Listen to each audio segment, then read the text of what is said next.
Good afternoon, everybody.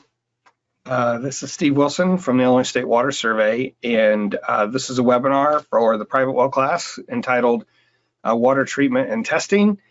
It's a joint webinar today with some special folks with us that Sarah Wright from, well, I'll get to that in a second, for the Association of Public Health Labs and the Water Quality Association have joined us today to talk about this issue.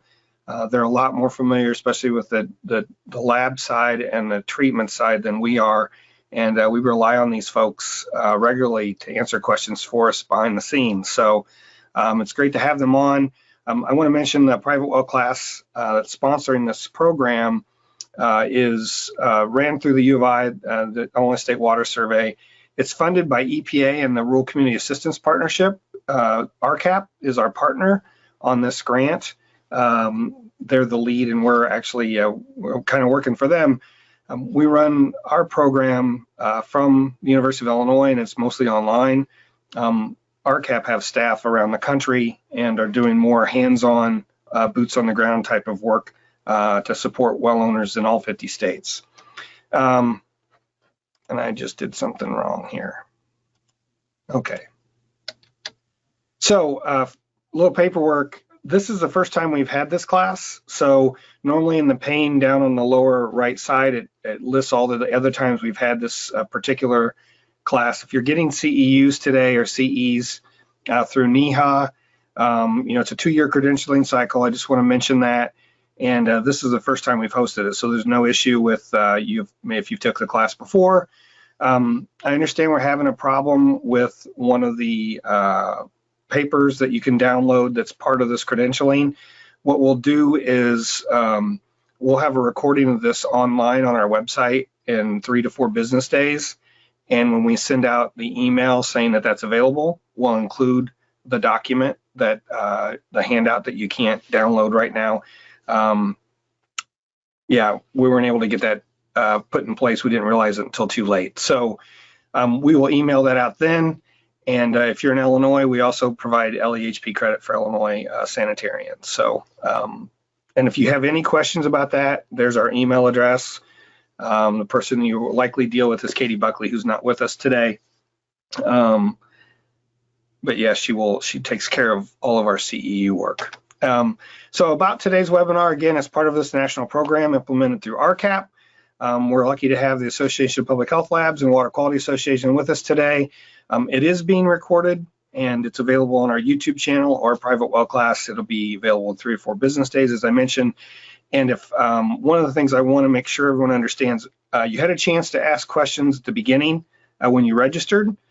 And so we had a long list of questions, and we'll answer many of those or a number of those at the end today. We actually have them on slides. But if you have any questions today from what you hear from any of us, you can go to the question or chat box, and you can, we'll keep a list of those, and then we'll answer those at the very end.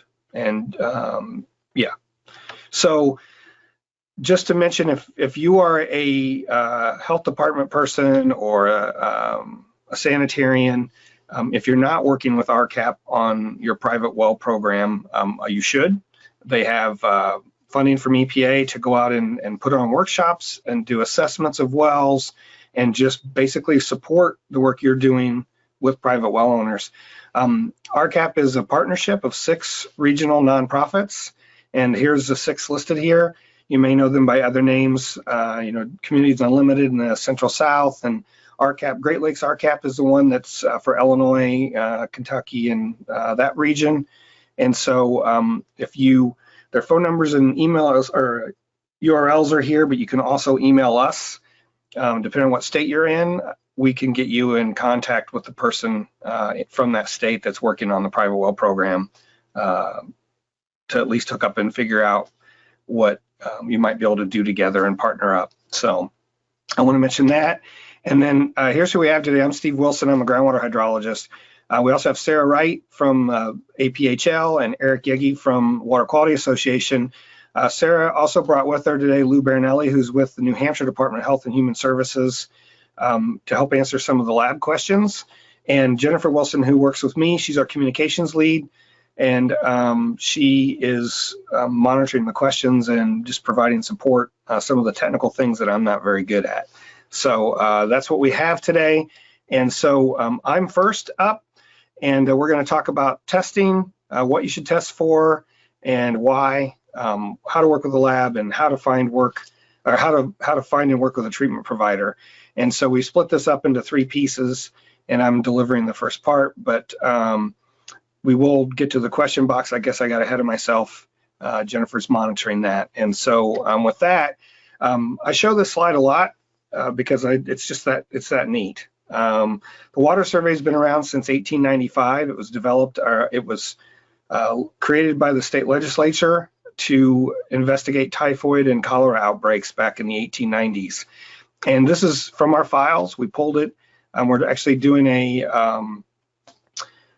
we're scanning all of this information, millions of pieces of paper that go back to 1895. This is our 125th anniversary. And it's just an example. They did an investigation here and found out it was a Pana ice cream company where the typhoid was coming from. And it wasn't their ice cream, it was their milk, which 7 different farmers brought in milk to a big tank, and everyone used the same bucket to get milk out that they bought from the ice cream company. And that's how it was back then. So it's just an example of our history and the fact that we've been dealing with public health issues, as well as groundwater, surface water, and some of those other things for a long time. So why test? I grew up in an old dug well on a hog farm in central Illinois. When it rained hard, our water was muddy. We had it was probably always contaminated, but that's what I grew up with. And because wells aren't regulated, it's really up to you as a well owner to make sure your water's safe. And the difference is, go to the third bullet here. Now I live in town and I'm on city water.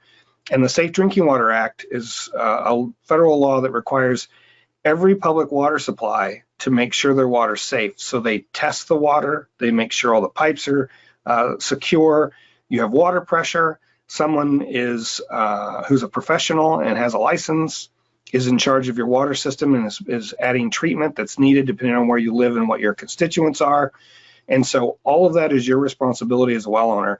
And now living in a community, I pay $40 to $50 a month for my water, which is, and that ensures that it's safe. So, and going back to the second bullet there, water can be the best tasting and safest in the world. A lot of groundwater is, but there are also contaminants that are colorless, odorless, and have no taste. And so you don't know if you don't test. And that's a theme. I think several of the questions, the first solution is to test. And that's what a lot of people just don't do. The last thing here I want to mention is that we find that many times the problems people have with wells are because they either have poor well construction. A lot of wells that were put in before current well code were grandfathered in, and so they may not be sealed at the surface, or they may not be properly constructed. And the other is a lack of understanding of well owners on what their risk really is and how to take care of their well. And that's where our class comes in.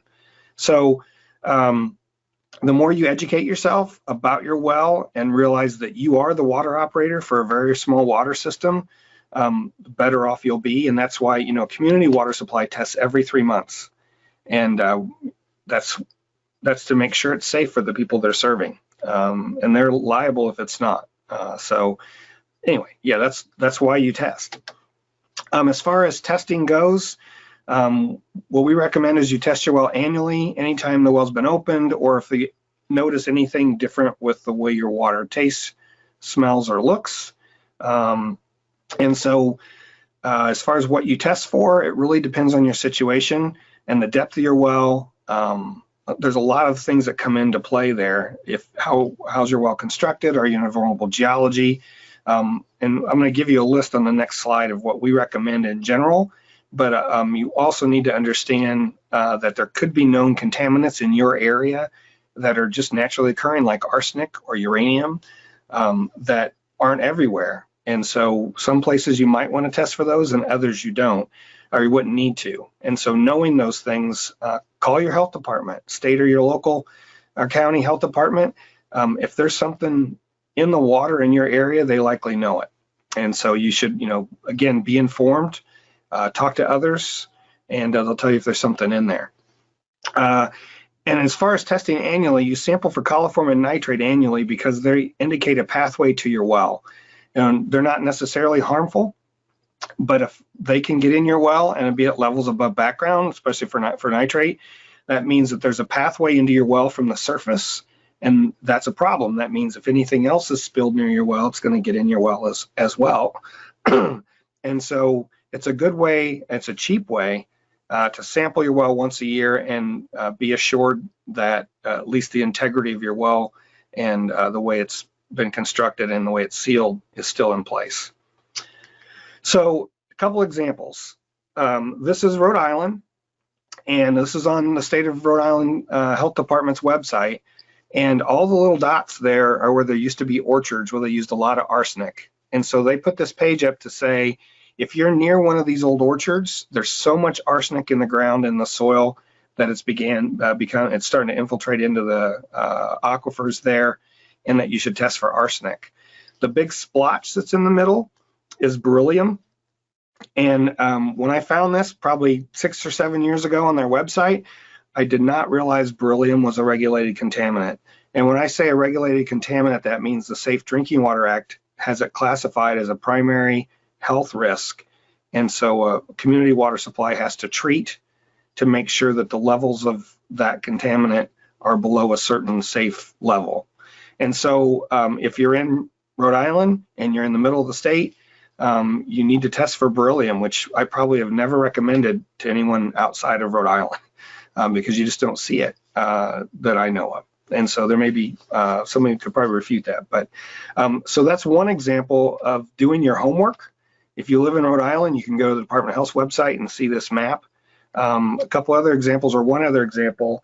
Some states, this is Wisconsin, their DNR regulates well construction and drillers, and they also do a lot of testing and their community water supplies. They've developed this tool online. I searched for arsenic by county, and for all the private well samples they have in their records, it lists what the typical level is or what the average level is in that county. And you can see near Green Bay, there are 3 counties there in red where the average arsenic sample is over 21 parts per billion. The health standard for the Safe Drinking Water Act is 10 parts per billion. And so anything over 10 is considered unsafe and wouldn't be allowed in a community water supply. And again, for private wells, you're on your own. You can drink water with arsenic of 100 ppb if you want to. It's just not recommended from a health standpoint. So these tools are available, and the whole point is if you want to find out what you should test for, you should look at all these avenues and talk to professionals before you actually go and do so. So here's what we recommend. And again, we run a national program, and so we kind of made a list based on what would be a good set of information to have, so that someone who understands water quality issues can take a look at this and give you an idea of what it might mean, even for aesthetic things like high iron and some of those things, or if for sulfate or whatever. So we recommend every 3 to 5 years you test for these things. And the example I'll give you there is, if especially in a deeper aquifer, like one of our sand and gravel aquifers is buried under 200 feet of till here in Illinois. I have some monitoring wells that have been in place since the early 90s. We sample them about every 8 to 10 years. The arsenic level in those wells are almost always identical, very close. If it's 3 or 4, it's 3 or 4 every time. If it's 80, it's near 80 every time. Groundwater is slow to change, and if you're in an aquifer that's not influenced a lot by the surface, a lot of these constituents should stay nearly the same. Your hardness is always going to be hard. You're going to have hard water if you do, all that sort of thing. And the pH should be very similar.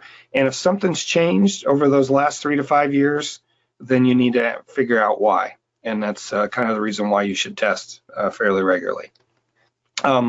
With that, that's my part of the show today. And so next, I think we're going to go to Sarah Wright from the Water Quality Association. And so Jennifer's going to share her screen, and we'll go from there.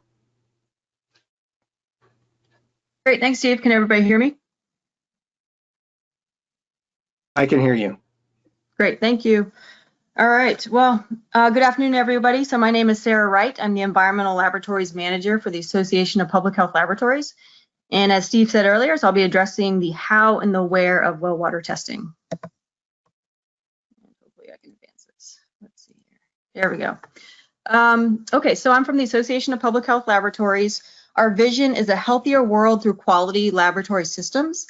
And we try to accomplish that by helping public health laboratories to do their best work. So our members are governmental laboratories at the state and local level, and they might have public health, environmental, or agricultural in their name. So this is the Utah Lab, the Massachusetts Environmental Lab, the Utah Public Health Lab, Massachusetts Environmental Lab, and the North Carolina Agricultural Lab.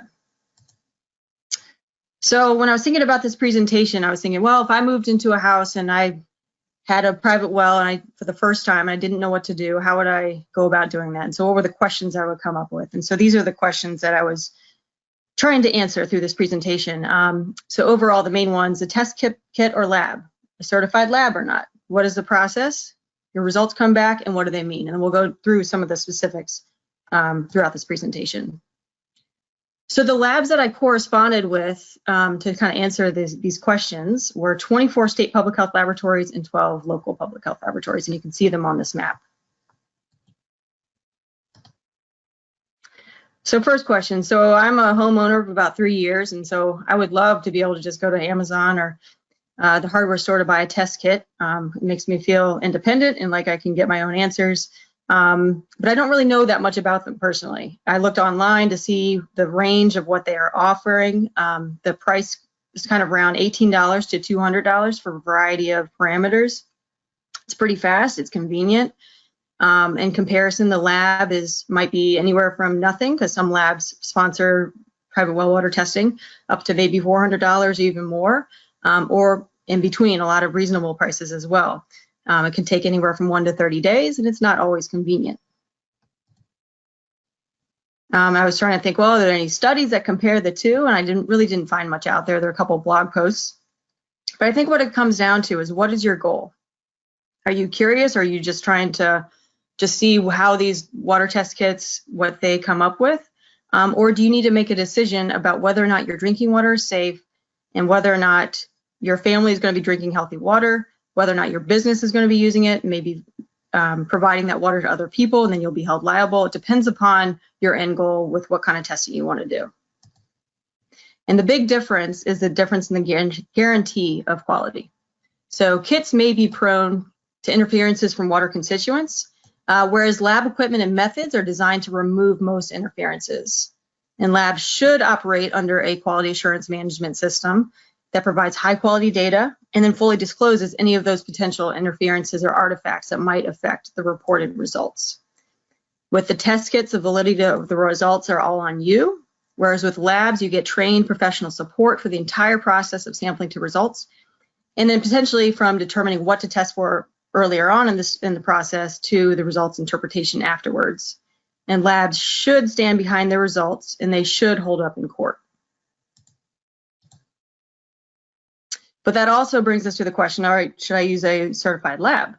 So again, what is your goal? If you want it to stand up in court, if you want to make sure that the answer that you're getting, that you're investing into a decision that you can go forward with immediately. So if you're going to be investing into a water treatment system, you want to know that the test results, that what you paid for, that you got an answer that you can move forward with.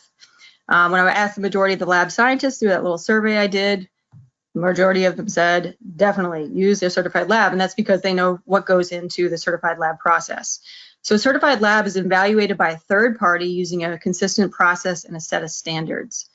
They really take the bias out of the whole situation. It's more about the system versus the individual. There are a whole series of checks and balances along the way that make sure that the individual cannot mess up the results. It's possible, but there are lots of ways to track it and to determine where during the process something may have fallen short. And so the lab, the methods, and sometimes the analysts in certain states are certified. Certified labs go through annual audits and proficiency tests, and those are reported to the state. So it's a whole system of third parties that are in and unbiased checkpoints that try to make sure that when you analyze a sample for something that you know that the result that you get out of there has gone through the method as it should. So if I decide, okay, yeah, I do want a certified lab, how do I find a certified lab? So most all the states across the country, regardless of me talking to just 24 states, have websites that list the certified drinking water labs. Other potential sources could be pamphlets or the local health department, your extension offices. In North Dakota, for example, they actually just need to directly call the state lab and the chemist will tell you which ones can be used. Here are a couple of different website examples of certified labs and those lists on those state pages. So if I were to Google search just certified drinking water lab in California, the first 3 results that come up are all related to the California's Environmental Lab Accreditation Program. Both the top 2 results would get me where I need to go, but it's really that 3rd result which shows the map of the certified labs across the state of California and beyond California as well.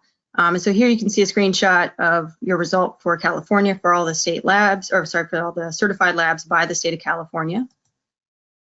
And then if I was living in Santa Cruz and I said, okay, well, let me see what the city of Santa Cruz water quality lab can test for. I think I want to test for coliform and nitrate, which Steve gave the example of. And I want to make sure that they're certified in microbiology and inorganic chemistry. So it looks like they are. I would click on more info. And then here's the list of the different analytes or the contaminants that they test for, along with the type of method that they do. And I can see that they do total coliform and also nitrate. And so hopefully this would be a good match and I would contact them to do more. This is another example of certified lab list in a county level. Tulare County, California has provided this list of local labs just for their, their audience. And it has listed all the different analytes that would be needed for private well testing.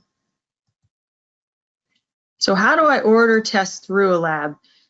So also a theme of this presentation, and just like what Steve said earlier, is that you just, for the most part, you're gonna always communicate with a lab to see exactly what the process is. But for this one, so typically we go online or call them. Each lab has their own own process in place. And there are a few exceptions though for how that might run in a state. And so, for example, in New Jersey, you would call the lab program manager and they would walk you through the process from the beginning of what do you need to test for through the end of results interpretation. So it's sort of a good guide approach. In North Carolina, you actually wouldn't directly interface with your state lab. You would go through the local health department and they would do everything for you from there. They would actually come out to take the sample and then they would send it to the state health lab and then they would get the results back and correspond with the state epidemiologist who would then provide a health risk evaluation. In Colorado, they have an online ordering system, and in Brazos County, Texas, you bring in the sample in the required form and that's considered an order. So that's just a couple of examples of how it plays out in some states. This is on the Georgia Extension Service, how you order a total coliform test. You click on that form. So just a quick example. So how do I get my supplies to samples? So the most common way between all the labs I talked to was mail or pick up in person. Most now require the homeowner to collect and transport or mail the sample, but there are some exceptions. So in Fairfax County, Virginia, they like to keep track of all the wells. And so if the well's not in their kind of tracking system, they'll actually send out an environmental health technician if you want to go out and to ID it through GIS. And then they inspect the wellhead and then they will also take a sample if it's that first time. In El Paso County, Colorado, they have test kits at 4 different sites throughout the county, like at the fire department and a couple different health sites. In Saginaw County, Michigan, you can get the county to come out and take the sample, but they will charge you a fee. In Connecticut, the local health departments, kind of similar to the North Carolina model, they help owners to determine tests and provide containers, and no fees are charged. And in South Carolina, you would visit your local Department of Health and Environmental Control office. This is an example of the Allegheny County, Pennsylvania pamphlet that they show their citizens how to pick up private or well water sample kits at different locations throughout the county. So how do I sample exactly? So typically there are going to be printed instructions provided with your sample bottles and then also on the website. Like I said, the sample bottles should be provided because you need to make sure that the correct bottle is used for the correct test. Just like the whole quality control certified system that you have for the lab, the bottles themselves follow that same process. You want to make sure that they are sterile if you're going to be collecting for bacteria, or they have the right type of preservative if it's a certain type of organic or inorganic. In Fairfax County, Virginia, they have private companies that you can hire out. And in Saginaw County, Michigan, and Brazos County, Texas, with the kit pickup, they would also provide verbal instructions. So here are a couple of examples of the instructions. So on the left, you'll see Tulare County, California, their written instructions. In the center is the Wisconsin State Lab of Hygiene, some instructions with some pictures. And on the right, you see Indiana's video that provides information about how to sample. So how do I get the samples to the lab once I've taken that sample? And are there any special considerations that I should be aware of? So most labs, you deliver it in person or you ship through the post office, UPS, FedEx, or a courier. But just keep in mind that typically with a courier, and maybe there are other circumstances as well, but a lot of labs mention the couriers, that you need a chain of custody form. And that is in line with making sure that the whole process is tracked. You know, where that sample has been, what condition it has been kept under, and that continues to verify and validate the results at the end. So particular examples in Brazos County, Texas, so the employee that's receiving the sample must actually see it come in on ice or they won't accept it. In Indiana, the bacteria samples must be delivered within 30 hours. The nitrate bottles, you would put filter paper with acid in there. And I guess they probably have it in there already, but that makes them good for 28 days, so you have a little bit longer to drop them off. And then if you bring in metals, then they would actually preserve them at the lab because they don't want people to be dealing with acid vials and trying to preserve that. In Maine, they include an ice pack included with samples that need to be kept cold to ensure that you have that resource. And then the temperatures are measured upon receipt at the lab, so hopefully that ice pack is working. And in New Hampshire, you want to make sure that your bacteria samples are less than 10 degrees Celsius and your organic samples are less than 6 degrees Celsius. So just a couple of examples of some of the specifics that the labs will ask of you. So what information is needed with the sample? Steve was mentioning before that there are lots of different pieces to this puzzle of trying to figure out what is your water quality exactly, and so what is the water source? You know, is it from a well? Is it a public water system that maybe you're comparing it to? Is it a spring? That will all help to know kind of what's being tested and the results and interpretation of that based upon the source. Sample source, you know, is it in the kitchen tap, laundry tap? Is it hot or cold tap? Is it before or after water treatment? Those are all good pieces of information to provide. What's your reason for testing? Is it your annual test? Is it a new well that you want to test everything for? Or is it for real estate purposes or investigation? The date and time of collection, sampler's initials, the type of well. Sometimes a lot of this stuff can be optional, just depends upon what the lab would like to see. The completed submission form, the chain of custody if required, and then the order form must match the sample label to make sure that everything can line up correctly. A couple of examples of the water test request form. So this is from Wisconsin, where they do ask for the reason for the test and the sample source and some well information. In Colorado, they ask for the collection temperature, you know, if you want your report emailed or faxed. So just some different ways of the labs going about this. And in Georgia, this is the Extension Office submission form. They ask for the well diameter and the well depth. So there might be different reasons why they ask for these things, whether it helps them to just get a better sense of what the sample is trying to represent, or maybe, you know, if they do try and get a sense of how many wells are around the county and how deep they are and that kind of information. So the results are back. What do they mean exactly? Certified labs will always stand by their result, and they should likely communicate their results in terms of the US EPA Safe Drinking Water Act requirements.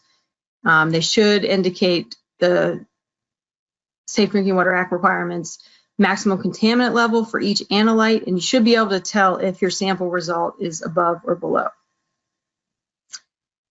The lab will stand by the result, but they may not always try to interpret the result for you because the lab's intention, or their kind of under their purview, is to analyze the test and get you the result and not necessarily interpret it. But sometimes their responsibility can go beyond that as well. So a couple examples of how this is done. So in Allegheny County, Pennsylvania, the Water Pollution Control Department will directly contact the submitter if the sample tests positive for E. coli, and then provide information regarding this. And so if it's a negative test, you typically would get the test results back pretty quickly. If the positive test, sometimes they have to do some confirmation testing on top of that. But then once they know for sure, and most labs I heard say this, but if they see a positive test outside of the maximum contaminant levels, it seems like they do try to contact the lab or contact the sample submitter as soon as possible. In North Carolina, I mentioned kind of that full service approach. The environmental epidemiology section will provide the health risk evaluation, which helps the submitter to interpret the results.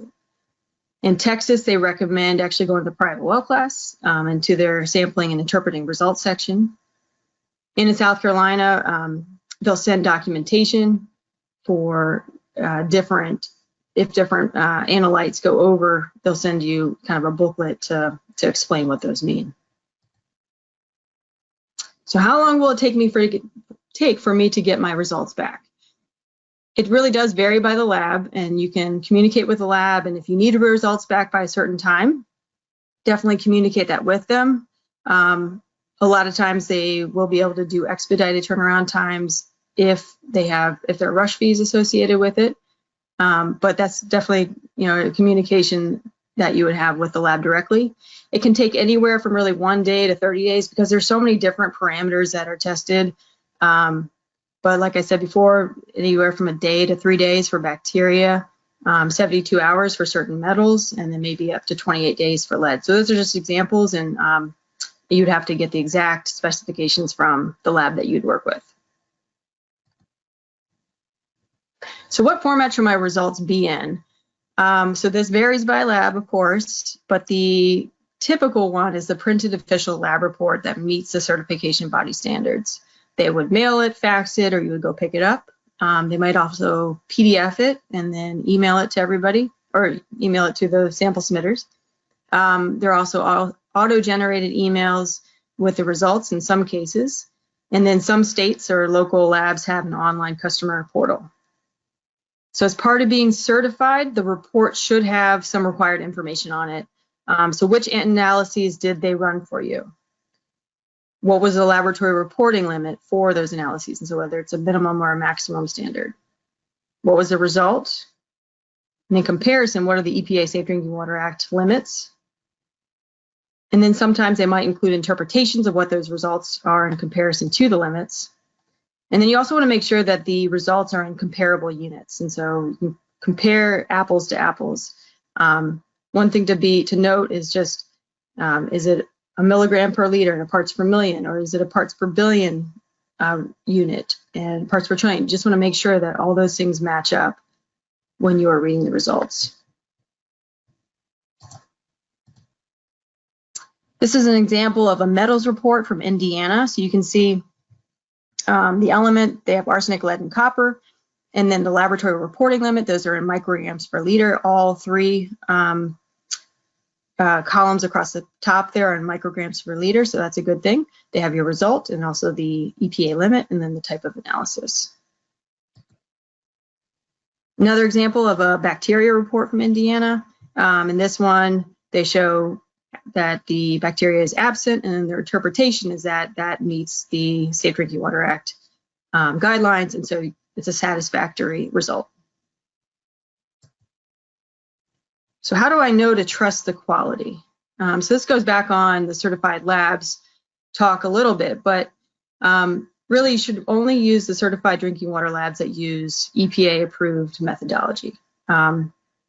Labs should let you know which analyses that they're certified and which ones they're not. They may not always put that on the lab report, but you should be able to ask them and they should be able to tell you, or maybe they have that written up somewhere.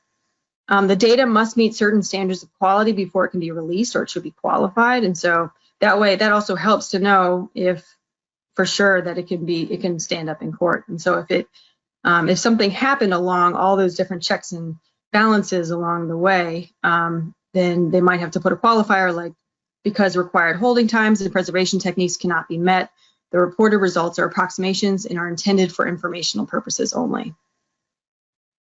And you can follow up with the lab to see exactly how you can use that information to go forward.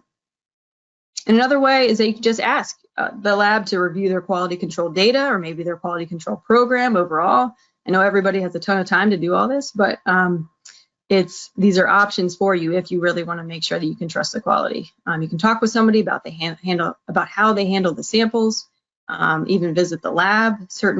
Potentially, they don't all allow for visitors, but it's a possibility. And certain questions to ask would be, how long has your lab maintained their certification, or who are they certified by? Are they certified for EPA methods? There are a number of different kind of questions that can help you to understand where they're coming from, what kind of rigorous system that they follow. And how should I expect to understand the results, particularly in context of what to do next? So the report should say what the normal ranges are, and then there might be attached fact sheets or pamphlets on what to do next. There are typically frequently asked questions on the website, and the staff is generally always available and willing to explain. I mean, at least within 24 to 48 hours, they'll be available if it's the high season or something. And then there are all, many state and local resources. If by chance you're not able to get the information from the lab that you're working with, you can go through your environmental health or environment departments, health departments, the Bureau of Safe Drinking Water, environmental analysts, specialists, epidemiologists, sanitarians, extension offices. I almost guarantee that through every single state, if you were able to get in contact, you'd be able to find resources for at least one of these options, if not all of them. So here's the EPA National Primary Drinking Water Regulations, and so that way you can go straight to the source on all the different contaminants that they have the health-based levels established, and kind of compare that to your lab report. This is Indiana's frequently asked questions, and it kind of goes into some of the next steps. This is from Colorado. They, have mentioned that what indicates an unsafe sample, or what, sorry, getting lost in the report here, but it sort of goes into that next level of description and analysis for the interpretation of the results. And finally, the New Hampshire Be Well Informed Guide is a great resource for helping to interpret your results. It seems like it's open access and anybody can get to it, which is great. It's not just for New Hampshire residents, although Lou may be able to tell us differently. But this is the homepage where you go into it. And then you're able to enter the results of your drinking water. You get the result from your lab report and say put in arsenic or lead. In this example, I did that I had a really high amount of lead of 20 milligrams per liter, which is enormously high. I was from an anonymous New Hampshire town or city. And from entering in that result, the Be Well Informed app was able to tell me, or in this case it was the website, but they do also have an app, that based upon that result of 20 milligrams per liter of lead in my drinking water, which is way above the 0.015 milligrams per liter of EPA standards, I would want to treat my system with a whole house acid neutralizer. And there are lots of other information that they give below this web little snapshot you see here, but it's a great resource that kind of walks you through everything and really explains it very nicely. In Pennsylvania, so in Allegheny County, they would take Pennsylvania's Department of Environmental Protection fact sheet on what do you do to disinfect your home well in spring. And so if your bacteria result came back as present and positive, then this is the next step that you want to take according to Allegheny County in Pennsylvania.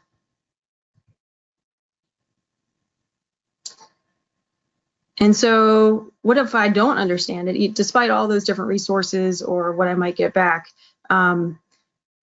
Basically, all the labs, it seemed they always said, just contact us, call us, we'll be happy to explain. In North Carolina, you can contact the environmental epidemiologist. In New Hampshire, you have the Be Well Informed app. If any time that you may run into some barriers or if it's unresponsive, contact some of those resources I mentioned before, the health, the environment agency, state agencies. Eventually, you will get through to somebody that will be happy to help you. And last thoughts. So the most common questions that the lab seemed to get around private well water was that many times the private well owners were surprised that this was all on them, that their water wasn't protected for health standards and that they needed to do the homework in order to make sure that their family was protected. But the certified labs can be a great resource to help combat that. And one of the things that a couple of people said was, don't be afraid to call us. Sometimes I got one example of somebody saying that the lab was working with somebody, they were afraid that they were going to come out and shut down their well. But because the private well water is not regulated in most cases, they really can't. And labs don't have that authority anyways. And so they're really there just to help. And with any of this information that I mentioned, we're trying to find resources within your state. Please contact me if you have any issues and I can help you get what you need. And here's my contact information. And I will pass it off to Eric now. Thanks, Sarah. Hey, we had a couple of people comment about the links that you posted and wanting to be able to click on those. We will make, well, one, this is being recorded, so it will be available online. We'll also, because folks need CEUs, a lot of times they have to have a copy of the slides. We will be able to hand out a PDF version of all the presentations together afterward. And so we can't get you a copy of that right now, but we will be able to after the fact. So you can go back through and click on some of those links, or not click on them necessarily, but at least get the right URLs. Yeah, and I think unfortunately mine are not hyperlinked, but at least you can. And that's fine. Folks can still access them. Yes. All right, Eric, you're up. All right, thanks, Steve. So my name is Eric Yegi. I am the Director of Technical Affairs for the Water Quality Association. And my portion of the talk is going to focus on the treatment side. So what do you do once you found that there is a contaminant in your well that you're concerned about? So first, I just wanted to provide a little bit of information about WQA and who we are.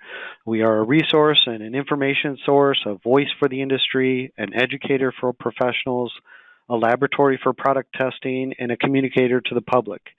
We have over 2,500 member companies located internationally, and we offer a number of programs and services for our members.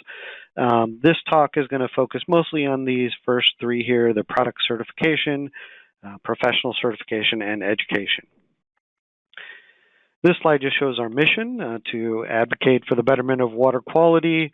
I also wanted to mention that there are three key core values here that will tie in with this talk: ethics and integrity, science-based decision-making, and performance-based standards. And you're going to see as I go through this why we feel those three things are so important.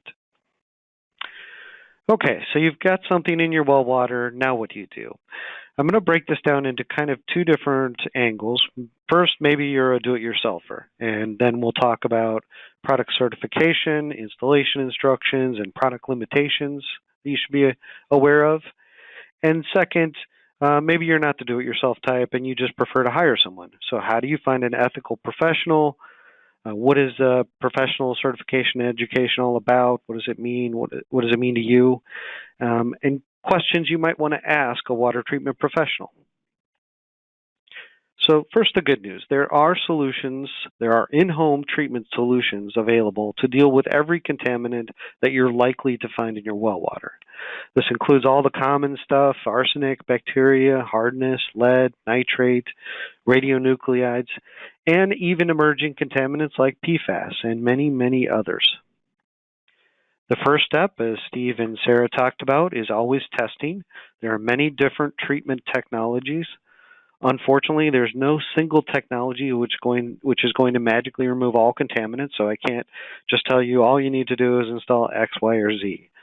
In order to achieve the desired result, which is water that is palatable to you and safe for your family to drink, you're going to need to test first, confirm which contaminants are in your water, and then match up those test results with the right treatment solutions. One of the things you should know as a do-it-yourselfer is that not all filters are created equal. I often see media reports suggesting, oh, you have lead, you just need to install a filter. And some filters will, in fact, protect you from lead. But it might surprise you to learn that most filters won't provide adequate protection from lead in drinking water. They're simply not designed to do that.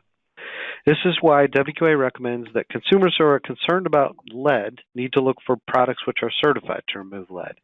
The EPA has actually developed a helpful tool specifically to help consumers identify filters that are certified to remove lead, and I've included the link for it here. And they've developed this tool just because it's such a common contaminant that people are concerned about now. But the same is true for all these other technologies. Even with RO, I see consumer guidance suggesting private well owners should use reverse osmosis to protect their family from nitrate in drinking water, especially in agricultural areas. And some RO systems will, in fact, remove nitrate. But again, would it surprise you to learn that the majority of RO systems that we test for nitrate removal actually fail? So you don't want those products that have failed the test and aren't going to remove the contaminants you want. You want the products that have been proven to remove the contaminants you're concerned about. And this is why we strongly recommend that consumers look for certified products. So let's talk a little bit more about product certification. This is just a general overview which kind of breaks it down into 4 different aspects that most of the standards focus in on. One is material safety, structural integrity, performance, and then literature. And I'll go through each of those 4 in brief here for you. The first one, material safety testing. We are going to collect multiple products and expose them to waters that are designed to be worst case. There will be often multiple pHs involved, for example. And what we're looking for is, based on the formulation or the materials that are used to make this product, what is likely to leach out of the product? What could be a contaminant that is picked up during the manufacturing process or through the formulation that might leach out of the product? So, for example, carbon, if it comes from a coal source, might contain arsenic. So if the product is a filter, we're going to be looking to see if it leaches any arsenic out. And lead could leach out of copper, brass, bronze, things like that. So if the product contains any fittings that are, say, brass or bronze, then we're going to be looking for lead. So we review all of this information to just determine what might potentially leach out of the product and make sure that nothing is leaching out of the product, at levels that would be unsafe. Because we obviously don't want this products adding things to your water that would be harmful. The whole intent here is that they need to be removing things. The structural integrity testing is designed to ensure that your basement doesn't end up looking like this picture of the home on the right here. You don't want your basement flooded because the product burst or leaks. You don't want under-counter water damage due to leaking of a filter or an RO system that was installed under the counter. This slide also goes into a little bit about the testing, how this testing is done. It's, again, designed to be extremely rigorous and worst case. This is one example from one of the standards. There's 2 tests involved in this standard. There's a hydrostatic pressure test. It's done at 3 times the maximum working pressure or 300 psi, whichever is worst case. So if the manufacturer comes to me and says, my product is rated for up to 50 psi, 3 times 50 is 150, versus 300. 300 is worst case, so we are going to test that product, even though they've said it's, you know, good up to 50. We're going to crank it up to 300 psi and make sure it does not leak. And if it leaks, it won't pass and it won't be certified. The cycle pressure testing part of this standard is, again, extremely rigorous. It's 100,000 cycles from 0 to 150 psi, or the max working pressure.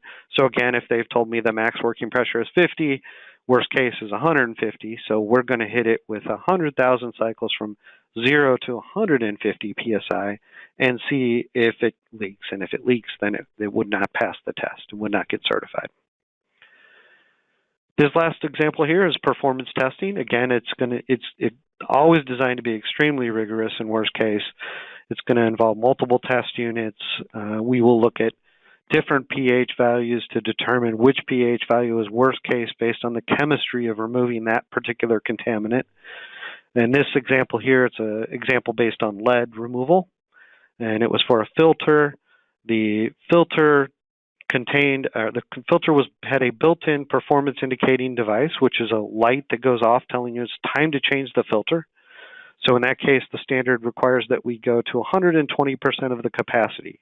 So if the manufacturer said this is good for 120 gallons, we're going to go to 144 gallons in case the light had gone off and you forgot to change the filter. And we're going to make sure that it's continuing to remove lead out to 144 gallons.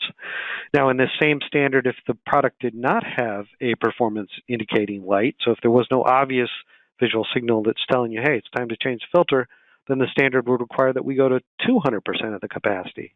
So if the manufacturer said it was good to 120 gallons, we're going to go to 240 gallons and make sure that that product is still removing lead. And all this is done, again, just this rigor is built into these tests to give safety buffers to the consumer. So if you forget to, change the filter, or if you have pressure spikes, you can still be assured that if it's a certified product, you're not going to have problems. Lastly, the literature review ensures that the consumer is provided with important instructions on use, limitations on use, the maintenance requirements, and that the scope of certification is clearly stated so as not to mislead the consumer. So the limitations of use and the maintenance are extremely important, and I'm going to come back to those in a second. But also the scope is important. If the product is only certified for material safety, then we're going to review the literature, make sure that the manufacturer is accurately reflecting that they're not trying to mislead the consumer into thinking this is also certified to remove X, Y, and Z. It's only certified for material safety. So we talked about the rigor built into the testing, but how rigorous is the process itself? It starts with the disclosure and review of all the confidential bill of materials, the formulations, their suppliers, their wetted surface areas, their manufacturing locations, their manufacturing process. Basically, to certify a product, we need to know everything there is to know about how that product is made. So there's a lot of confidential information, and we have to be sensitive to that and keep that highly confidential to protect the manufacturer's intellectual property. There is also the product testing under worst case conditions, which we just talked about. There's the literature review, which we just talked about. And then finally, there's routine factory audits to ensure that there are no unauthorized changes to the product. There's no manufacturing creep, and that they have effective quality management systems in place to make sure that each product comes off the line and meeting a certain quality specification. So there's a lot of rigor built into this process, and that's why we strongly recommend consumers look for certified products. The certification bodies who do this type of testing are listed here on this slide, and all of their seals are across the bottom of the slide. So on the packaging, you should be able to find, if it's a certified product, on the packaging it should say this product is certified by WQA to standard XYZ, or it's been certified by NSF to standard XYZ, or whoever the certifier is, it should be named on the packaging, and you should be able to see their seal on the packaging as well. And then you can contact the certification body or go to their website and confirm that that product has actually been certified and that you're not being misled. All you need is the manufacturer and the model number, and you should be able to go to their website and pull up that manufacturer and model number certification. This slide I'm throwing this up here to make consumers aware that there are a number of different standards for different types of products. So these first two here, 42 and 53, focus on filters, for example. 44 looks at water softeners. 55 looks at UV microbiological systems, and 58 looks at reverse osmosis. Really, this doesn't really that important to consumers, only to make you aware that there's going to be these different standards listed on this certification statement. The important thing, though, is to look for who certified it, and not necessarily what standard they certified it to. Look for who certified it. Then you can go to their website and you can confirm with the manufacturer's make and model number what it is actually certified for. If it's certified for performance claims, if it's certified to remove lead, arsenic, nitrate, all those things will be listed on the certification. So, bottom line, product certification offers consumers peace of mind that a water treatment product has undergone rigorous testing by a third party and that it will perform as advertised. Lastly, on the topic of certification, I wanted to touch on compliance versus certification. Sometimes you will see products on the market where the manufacturer says, this product, this RO system is complies with NSF ANSI standard 58 for reverse osmosis systems. So what does that mean that they're saying, the manufacturer's saying it's compliant? It's a self-declaration by the manufacturer. It just means that there's been no third-party verification. None of those certification bodies have verified it.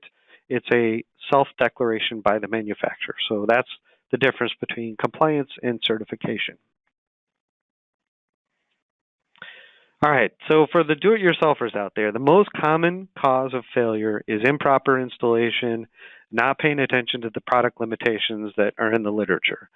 And there are hundreds of examples that I could have used here, but I just selected a few to give you some idea of what I'm talking about here. So first example here, granular carbon filters, and this is really true for any type of filter cartridge that has a granular media of some type. They must be installed in a vertical position, not at an angle or on their side. If you install it at an angle or on its side, you're going to cause what we call channeling. And in that case, it will not remove the contaminants that you're hoping it's going to remove. You won't get adequate removal of the contaminants. The RO systems are all tested at a specific line pressure, and you need to provide that much line pressure in order to get the adequate contaminant removal. If you don't provide that much line pressure, again, you're not going to get the contaminant removal that you're hoping for. Some systems will come with a pre-filter to capture sediment that could damage the system. Others, you may need to install one. So again, pay attention in the literature whether there's any requirements like that in terms of if you have turbidity or sediment in your water, do you have to install a pre-filter? Does it already have a pre-filter? There may be also requirements for specific levels of hardness that would foul the system, and you may need to do some pre-treatment for hardness. So always read the instructions, and also, again, the maintenance requirements. Almost every system is going to have some type of maintenance requirements. And if you don't keep up on that maintenance, it's going to stop performing. So pay attention to the literature, look for maintenance requirements and any limitations on use and specific instructions on installation. All right, so maybe you're not a do-it-yourselfer. There's still an easy solution. You can contact a water treatment professional who will actually go through all that testing part that Sarah talked about and match up your test results with the right treatment options. By going through the WQA website to find a water treatment provider in your area, and I've included the link for that search here, this is going to return only companies that have agreed to follow WQA's strict code of ethics. The WQA Code of Ethics, it's a standard of conduct for our members in dealing with customers, amongst themselves, with members of the related industries, and with the public at large. And I've included a link for it here so that you can see what's in the Code of Ethics. And customers who are working with a WQA member who they feel has acted unethically should contact WQA and ask to file a Code of Ethics complaint against that member. You can also use the WQA website to search for a certified water treatment professional in your area. This returns, and it's a separate link here, which I've included, it returns only certified professionals who have agreed to follow the WQA's Code of Ethics. So what is a certified professional? This is someone who's completed nearly a year-long course of study. They successfully passed a comprehensive exam, and they complete 20 to 30 hours of continuing water treatment education every 3 years. And of course, they've agreed to uphold and abide by WQA's Code of Ethics. Our goals for training and certification of these professionals include knowledge of drinking water regulations, a focus on properly identifying the water contaminants and back to testing, and sometimes there's other ways to identify those contaminants, and correct treatment solution selection, the need for correctly sized equipment, systems installed to appropriate codes, plumbing codes, things like that, building codes, and an emphasis on ethical business practices, and then documented practical experience in the field. This slide here shows you the seals that are associated with those various professional designations so that you can recognize when someone is certified. So let's talk about some misleading tactics that you should watch out for. This first one here, this first example, usually starts with somebody knocking on your door. They say, "I'm from WQA, and I'm here to test your water." This person may even be wearing a WQA shirt, or they may have a business card with our logo on it. The important part is, after testing your water, this person then tries to sell you a treatment system. That's the point at which you need to show this person the door. This individual should be reported to WQA and your local authorities for fraudulent sales practices. Employees of WQA will never try to sell you anything. However, some of the most qualified water treatment professionals in the world are members of WQA. So don't be alarmed if a salesperson says, "I'm a member of WQA." All they mean is, "I'm a member of WQA, I've agreed to follow that code of ethics that we talked about." So they're just telling you about that and their membership. And you can also use the links that I previously provided to verify their membership in WQA. If you feel like maybe this person isn't really a member, you can use those links that I provided to verify their membership, or you can simply call our front desk and ask to verify their membership. The second misleading tactic to watch out for is often called the electrode test, or sometimes called the precipitation test. The electrode test is a very simple test that can be done in the home to visually quantify the hardness in your water. It usually starts with you adding they put your water in a clear glass jar or a beaker, add some chemicals, and then they put some electrodes in there, turn them on, and it will turn a yellow, orange, green, or blackish coloration depending upon the level of hardness. Now, hardness can damage your pipes, your fixtures, your water heater, appliances, and raise your energy bill, but it is not a health concern. So if this test ends with some sort of hyperbole like, "Oh my gosh, look at all the pollution you've been drinking," again, it's time to show that sales rep the door. An ethical salesperson might say something like, "Don't be alarmed by the yucky appearance of your water during this test. I'm just measuring the amount of hardness in your water, and hardness is not a health concern." And then they might go on to explain all the negative impacts of hardness, which are not related to health impacts. It could damage your water heater, could damage your pipes, makes it more difficult you have to do a lot of cleaning on your fixtures and your shower door, et cetera, et cetera. Be aware, too, there's also a chemical version of this test. It doesn't involve the electrodes, it just involves chemicals, and it forms a precipitate. But again, bottom line is, if somebody's doing a hardness test and they're representing that as pollution, a health concern, that's a misleading tactic. Here are some questions you might want to ask a water treatment professional before you decide to purchase. Are you a WQA certified water specialist, a certified sales representative, or a certified installer? How long have you been in business, and who can I call for a referral? Will you be installing and servicing the device? Is that free? And if not, what will it cost me? Will you provide free follow-up testing a few months after installation to ensure that the equipment is doing its job? And again, has a third-party organization certified the products you're offering me? And you could also ask who, and you could go to that third party and verify that those products are in fact certified. WQA offers also many other free resources for consumers. Our most popular one is the Water Treatment for Dummies book. We also have Learn About Your Water section on our website and Improve Your Water section on our website. And you can just come to our website and search for those terms, and they'll pop right up.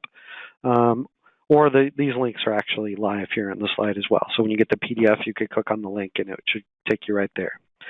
And lastly, if you have any questions related to drinking water quality or especially treatment, you can call our front desk, identify yourself as a consumer, and the receptionist will help guide you towards resources we have which might help answer your questions.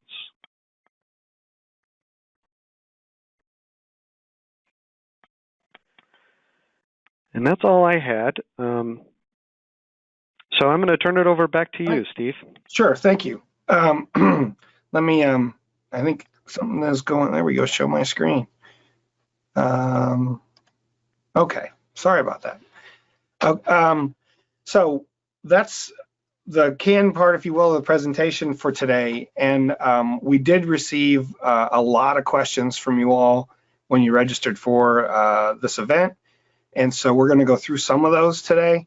And yeah, we'll just get started. And again, if you have questions that have come up, it looks like we've had a few already. We're tracking those and we'll bring those up on the screen at the end. If you have something you want to ask today, just use a question or chat box. So I'm going to get right to it. For new well owners, the first thing, I'm assuming we have a number of new well owners, especially on this webinar, because it had a lot wider reach as far as the advertising for this and letting people know about it. And so the first thing I want to do is talk about our private well class program. And if you're new to having a well and you haven't taken our class, it's a 10-week class. It's free, it's online, it's self-paced. So you sign up for it, it sends you a PDF once a week for 10 weeks. You're on your own to read it. If you have questions, you can email us. Again, this is all funded through US EPA and OurCAP, and so it's all free. And the only catch is you have to read it, which amazingly, we do get comments about why isn't this online as a video instead of as a PDF so that I don't have to read, which, yeah, I'm old, and I think that's funny. So this is our webpage, privatewellclass.org. You just click on Take Our Free Class, and it takes you to a page where you can sign up. It'll send you a pretest and a lesson, and then the same time every week, it'll send you the next lesson over 10 weeks. We do have other resources available along with this to help support the program.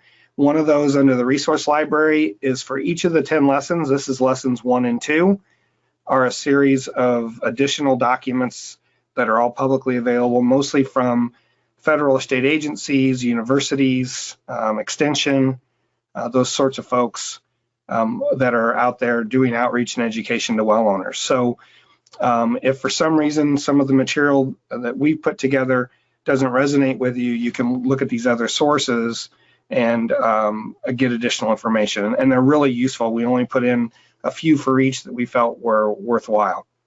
And so there's a lot of additional resources available to you, and we've kind of cataloged those. We do webinars like the one we're on today. We did one in 2018 on lead. We record each one of those. If you go under webinars and events, there's a drop down that shows you current upcoming webinars or past webinars. Click on past webinars and it takes you to a page where you can see these categories, and you can get to this by date if you want to, or search for lead. And we brought, like we did for today with Eric and Sarah, we brought a professional on to give this presentation on lead, just because we have a colleague who's at Virginia Tech who knows a lot more about lead in private wells than I do.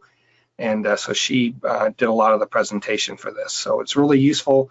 It explains the differences between lead and other constituents and why it shows up in your drinking water. We also created a series of these short training videos. They're 4 to 6 minutes long on different aspects of a water system, even things like, what to do after a fire or a flood, what is an artesian aquifer, what is a bedrock aquifer, actually, how does my pressure tank work? It's probably the most popular video we have. It's had close to 300,000 hits in 4 years, and that's partly because we think a lot of private well owners have water pressure issues, and there's just not a lot of information available to them.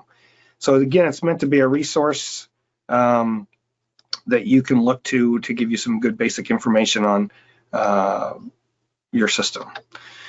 So that's all I had for the private well class. And I'm going to move into some of the questions. And both Eric and Sarah answered some of these in advance. I've culled from that and tried to provide some of these. One of the questions was, I want general suggestions for water treatment system maintenance. How do I find someone to work on them? I think Eric actually answered that in his presentation, but this is what he had listed about how to search for those providers. Eric, do you want to add anything? Nope. I think that's a good answer there, Steve. Okay. And so again, we realize we've thrown a lot of URLs out today, and we don't have those, all in a list available for everyone. So the PDF of these will be available as well as the recording, and so you'll be able to get to that information there. Or what I find for a lot of these, like I'm going to talk about radon in a little bit, is that it's easier to Google this stuff and find it just for some of the terms that are here under Water Quality Association. It should be pretty easy to find. Okay. Someone asked about, can you give a comparison of aquifer versus tap water? So that's a really good question. And we talk about it a lot on our webinars because there's really significant differences sometimes in the water that comes out of your well before it goes into your house and what actually comes out of your kitchen tap. And so the water at your kitchen tap may have sat in your plumbing or your pressure tank overnight, or gone through various kinds of treatment, which we mentioned some today, filters, softeners, even RO. They all change the water chemistry, and even an aerator. And so it really can be different. And so for us, where I work at the State Water Survey, a lot of times we're looking more at source water, at the groundwater, at the aquifer, and trying to determine, we use water quality data in a different way. Like we know if the chloride is low, it means it's more surface water oriented, or there's shallow water available to that aquifer. We also use different kinds of constituents to help date the water and things like that, and understanding recharge. So a lot of times what we do is we ask a well owner if they'll collect both. One from an outside spigot or hydrant, that's for us as a groundwater sample. And when we do that ourselves, like when we go out and collect water samples from a private well, we'll run water for 20 minutes or so from a spigot, and make sure we're in the field, we're testing temperature, pH, and conductivity. And once that stabilizes, we know we're getting well water, and actual groundwater, not water that's sitting in the pipes or even in the well bore. And so we pumped a few volumes of well water out, and we're getting a groundwater sample. And then we'll also collect one at the kitchen tap for a homeowner, so that they're getting a drinking water sample so they can understand exactly what they're drinking. And I'm going to show you an example. This is from one of our folks in our lab. They have a private well, and I'm just quickly going to show you that, this is their outside spigot, and they did this in 2015. The things to note here, the sodium's 25.9, the turbidity and color are both fairly high at 29.8 and 48.1, and down on the bottom right, the hardness is 351, okay? And so, and the pH is 8.02. After their filter and softener, as you'd expect, the hardness is down to 0.68 from 351, but now the sodium is 198 because they're using regular softener salt in their softener. The turbidity and color have went down, which you'd expect, and you can see some of the constituents. There's probably more less than signs, which is our detection limit for some of these things at our lab here. They also had an RO unit that was set right at the kitchen tap. So you can see a lot more things now are below detection limit. Even the sodium's down from 198 to 6. Boron goes up, pH goes down. You're taking some of the buffering out of the water, and so there can be unintended consequences from the treatment, from things in your pipes, all that sort of stuff. So it's just to beware. And if you have the wherewithal and you want to really understand your water system, it's probably better to collect more than one sample. But now everyone, I realize, can't do that. And the bottom line is you're trying to protect your public health. And so, the most important place to sample for that is where you're getting your drinking water from.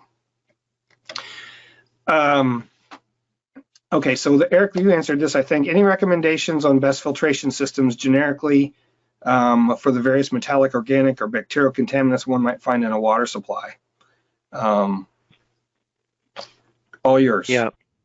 You know, in addition to what I have here, you know, obviously we strongly recommend certified products. So what you would do is take your test report and look at what the contaminants are in there that you're concerned about, and then match those up with certified products. And if you're having trouble with that, you can call our front desk and we can help you search for those products and, you know, look at your test report and see what's in your water. You can also, of course, just contact a professional and have them do it, and they will match up those products and with your test results for you. Great. Yeah, and the second thing there, have your water tested. That's, you know, you really don't know. We run across well owners all the time that have, you know, several $1,000s of treatment under their sink or in their basement, and they just decide to go ahead and do that to be safe, and they've never even tested their water. And that's really, it's a waste of money. It could be, unless you know, or if you don't have the right treatment, you might not even removing something you need to. Yep. So home test kits, and I know Sarah touched on this, and so I won't go too much into it other than, you know, we've seen that it's really a tricky thing, mainly because there's so many out there. It's really hard to understand which ones are better or worse or actually work. And so, and it turns out our lab manager is a fish guy. He has salt and freshwater fish tanks. And so he's learned from that, testing pH and some other things that, you know, for the bottom bullet here, we generally don't recommend. But for some basic things like, you know, some of the pH filters you can get at a pool supply place, he thinks those are fine. But in general, it's really some of the stuff Eric was bringing up. It's about looking for misleading wording. You know, there are hundreds of pesticides, and many of them are different classes of chemicals. And so if somebody has a device or a kit that says it tests for pesticides, they probably don't know what they're talking about, because there are many tests needed to actually test for all pesticides. So it's really about buyer beware, and you know, having good recommendations. And again, you know, as Sarah mentioned, our best advice is to use a certified lab, because they have to go through the testing to make sure that they can meet those standards, and they're doing things by treatment methodologies that are approved by EPA. We even run across, sometimes we've run across private labs where they do compliance sampling for a community where they're using the EPA method, but for a private well, they may be using a different method that's not as accurate because it's not a compliance sample and it's cheaper for them to do, and they may even charge less. But you know, you want to use, you want to make sure that you're getting a result that you're confident in. Sarah, do you want to add anything to that? No, I think you covered it well, Steve. Okay. Can you provide information on treating hard water that is acidic? And Eric, this is your answer. Yeah, so first of all, make sure that you're testing your water to make sure there's nothing else in it. Hardness and acidic water or corrosive water are easily to recognize visually. You know, there's visual aspects that make those things obvious, but there's a lot of contaminants that are colorless, odorless, tasteless, and you won't know they're there unless you test for them. So that would be the first part. Again, test the water, make sure that that's your only problem. Hardness is relatively easy to remove with a cation exchange softener that's certified to NSF ANSI standard 44. So again, any of those certification bodies can certify to that standard. The acidic water, though, could be a corrosion concern, you know, especially if you have copper plumbing or anything in the copper or anything in your plumbing that has lead in it. Could be solder, could be fixtures, faucets that have lead in them. So you might want to use a neutralizing filter to adjust the pH. That could also, though, increase the hardness. So you might want to use soda ash or sodium hydroxide injection. The other thing, too, that I would just mention here in relation to hard water that is acidic, if you do have iron, the one benefit of this is that the actual softener will also take care of the iron without fouling if the water has low pH. Yeah, we found, and that's a really just an added benefit for a softener, right? I mean, I mean, if you have a high pH, the problem is if you have iron that's over 3 parts per million, then you can start fouling the softener. So then you might have to do some other type of pretreatment for iron if you have high iron. But if it's low pH, it's just kind of an added benefit. You can actually get rid of the iron with the softener. We actually saw from our lab that some, and it might be the pH related issue because arsenic co-precipitates with iron. We saw that in some cases, some of the well owners that used our public service lab were seeing a reduction in arsenic, and all they had for treatment was a softener. And I've heard of that as well. I don't have any data on that, but I actually have heard anecdotal evidence that is the case. Yeah, we looked at it back right when the arsenic rule was changed in 2006, and it was a real thing. So the last thing here, maintenance is key for any and all treatment. One of the stories when we first started our class, 7 years ago or so, Minnesota Department of Health, one of their regional private well folks, suggested we don't even talk about treatment as part of our class because he sees so many well owners that don't maintain their equipment, and eventually then becomes a source of contamination, a lot of times fouled with bacteria, that sort of thing. And so I guess the message is you can't get into adding treatment unless you're ready to take on whatever the maintenance is and understand that responsibility. Yeah. If you're not willing to maintain the products yourself, then it's best to just hire a professional and have them take care of the maintenance. I mean, that certainly there are many professionals out there who will do that for you. Yeah. So this is an interesting question. We've never been asked this before. And we've done 30 some webinars probably. Why do we sample for nitrates in the raw well water source when the water we'd be drinking is going to be in the distribution water that comes out of our sink? And then I didn't put all the question down, but basically, and then why do we test at the kitchen sink for lead? And, why are those different? So it's because lead isn't in the groundwater or the well. It could be in the components of a well, like a drop pipe that's galvanized or things like that. But the source isn't the groundwater. It's not seeping in from the surface. It's not naturally occurring in the groundwater. Lead is in your premise plumbing. Your internal plumbing of your house, typically. And it's corrosive water that causes the lead to leach out, especially when it sits overnight. And so when you're testing for lead at your kitchen sink, you're really testing to see if lead is leaching out of the components of your water system in your home and causing that to come out at your kitchen sink.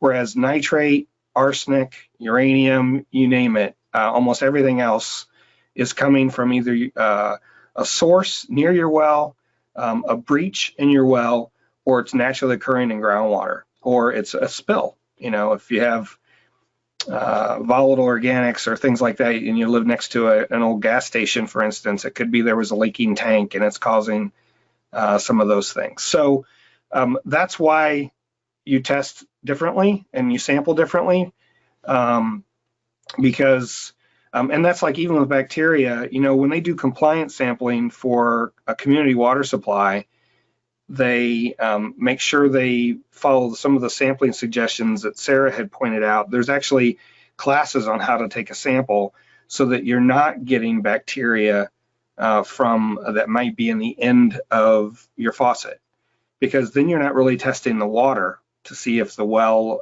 or your distribution system, in the case of a city water supply, has bacteria in it and it's not supposed to. You're actually just testing, you're getting a hit because it's at the end of your faucet. And as a private well owner, you don't care, you got bacteria, But when you're trying to determine if your system is free of bacteria, that matters. As another example, many of our spigots and hydrants have either a weep hole, so water can drain out and they won't freeze, or have backflow devices that in some cases can hold water, and those end up being a source of bacterial contamination. And no matter what you do, whenever you collect a sample from there, you're going to have bacteria hits, whether there's actually bacteria in the water itself, in the water system or not. Your hydrant is the source. So it's important to understand those things, and it's also necessary to understand why we test lead as such a different animal from the other things we test for. Hey, Steve, this is Sarah. Oh, sorry. Let me go back. I forgot to ask you guys. Anything else? No problem. Well, I was just curious. I mean, could you take the nitrate sample from the sink and it would still provide the same result, right? Versus, I mean, it doesn't matter if it's coming from the raw well source or from the sink for nitrates? It should not, unless you've added treatment to remove it. Okay. Yeah. Yep. Okay, so several questions about emerging contaminants, really because of PFAS compounds, and lead was the emerging contaminant to the public a number of years ago after Flint happened, even though it's been an issue for a long time. But PFAS compounds are totally a new thing, and it's really taken, especially on the community water supply side. EPA sets drinking water standards, like the arsenic standard is 10 ppb, or parts per billion, or micrograms per liter. Well, that process to develop that rule takes 5 to 6 years. So now with all the PFAS compounds that all of a sudden have shown up, they don't expect the EPA, if they even create a rule, to happen until at least 2024. And so there's a lot of frustration with that in the public, but it's just the reality of the way the rules are set up.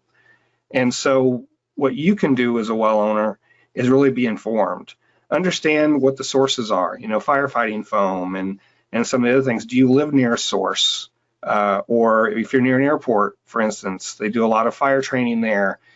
We see those as being those issues. Not everyone is going to have PFAS or whatever the other emerging contaminants are. It depends on the situation you're in, the geology you have. You need to work and talk to someone. Maybe even your state geological survey will have some insight based on the geology where your well is at about what kind of risks you might have. And so, testing is available now. And I know I didn't include it here, but Sarah had commented in the notes she provided me that, there are certified labs for doing PFAS testing, but for that or anything else, make sure you understand what your risk is and if it's likely to be there, before you to do that.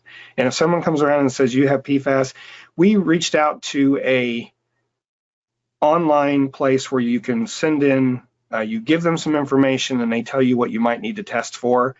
And we were just trying to check out the validity of this vendor, if you will. And they came back and said that there's likely PFAS contamination. And we used one of our colleagues' addresses who lives out in the country near, in a rural area near Champaign-Urbana. No chance do they likely have PFAS there's no logical reason why they would, per se. And so be aware. I wrote snake oil salesman here, but again, just be sure before you spend the money on some of those things, because like PFAS testing is really expensive, and because it's new, and they're still learning. The EPA is still trying to develop the methods for testing and treatment. There are states who are passing laws that require communities now to meet a certain standard. In all likelihood, once everything's known about PFAS, some of those rules are going to have to change one way or the other.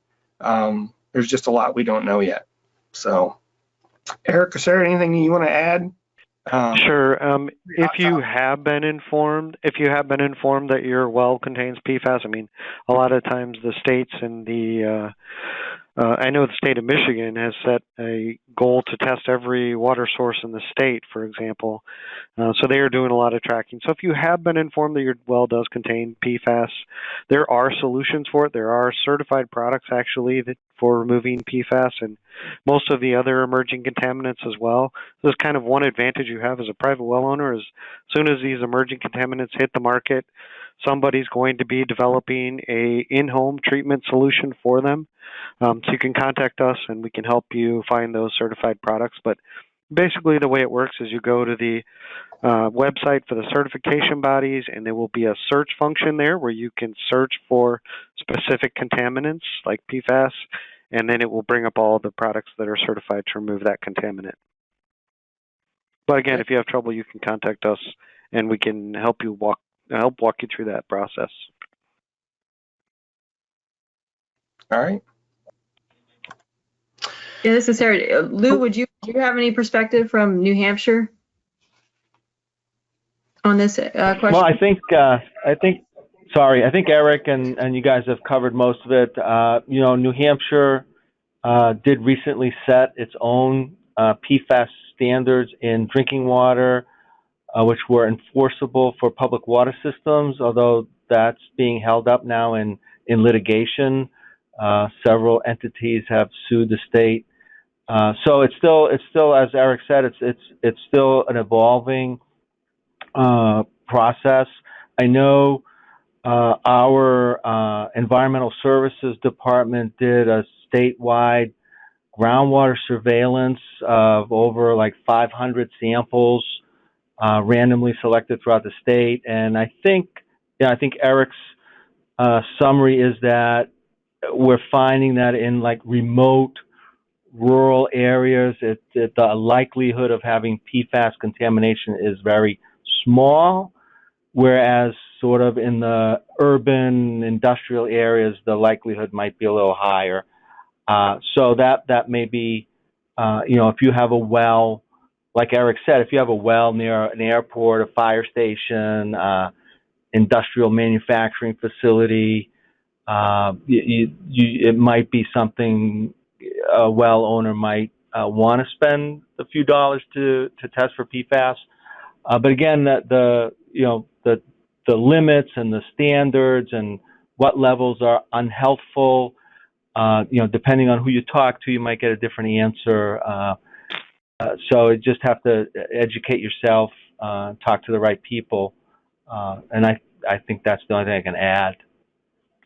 The other thing, too, the one thing that's happening in the rural areas, the one thing that's new that's coming up, Steve, is that they are finding that if you live near an area where they are disposing of biosolids from a wastewater treatment plant, so the PFAS just tends to go straight through the wastewater treatment plant. It ends up in the biosolids. Then the treatment plant will actually sell that biosolid from their lagoons as fertilizer. And so that can cause plumes in rural areas, and they are finding that in some states. So that might be, if you know you're in one of those areas, that might be another trigger that would maybe you'd want to seek testing in that case. Yeah, and that's a fairly common thing to do for a community. They work with farmers to have a place to apply those because they're a good nutrient. And EPA just put out a research proposal program to study that very thing. And so they know there's certainly an issue there. Thanks. So what about iron bacteria? Eric, what do you do about iron bacteria? So iron bacteria can be very difficult to eradicate. Typical treatment involves chemical treatment and filtration. A disinfectant such as chlorine or ozone can be used, followed by a filter. However, quite extensive disinfection is typically required because the bacteria form a thick layer of slime, and it can make it hard for the disinfectants to penetrate. So it can be a pervasive issue in your well.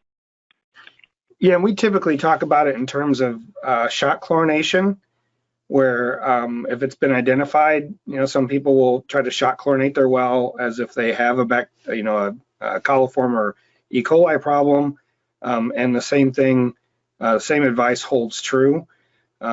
We've had folks here in Illinois where they've shot chlorinated their well 5 or 6 times and finally got rid of the iron bacteria. And that's because, again, you're taking off a layer at a time because of the slime that can build up. So it's a tough thing to get rid of, and it just smells terrible. So I don't believe it's harmful, though. That's the good news there. Anybody else?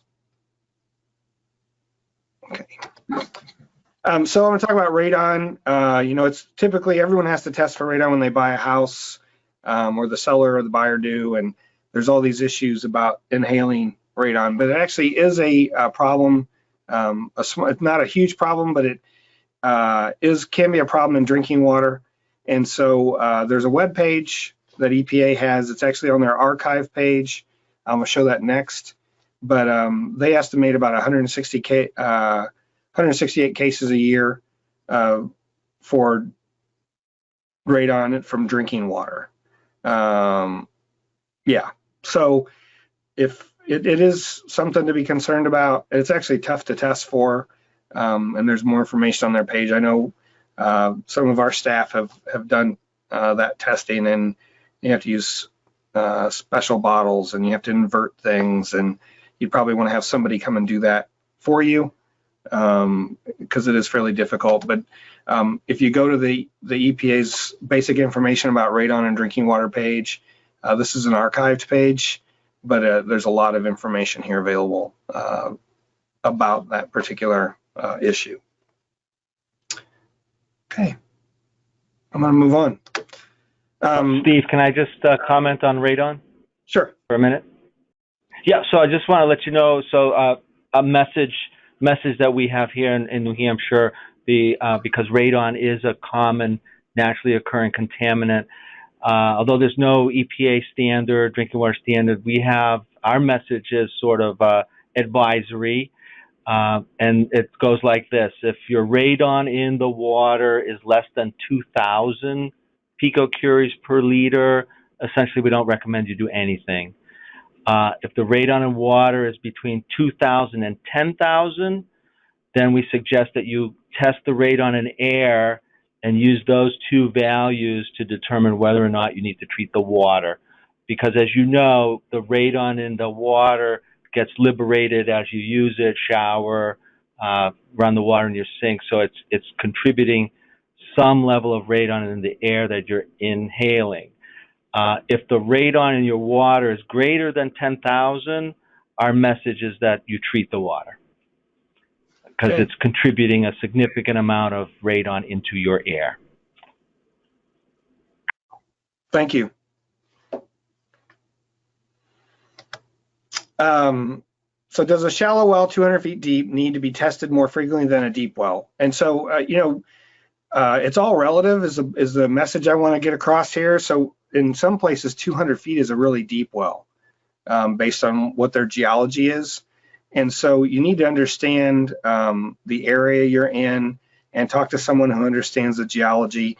Really what it comes down to is, a 200-foot deep well, for instance, if it's a sand and gravel well, it has a screen at the bottom. So water's coming into that well the bottom 5 feet. That means it has to go from the surface, it has to go down through 195 feet of material in order to get into the well through the screen. Versus a bedrock well that's 200 foot deep, it may only have 40 feet of casing.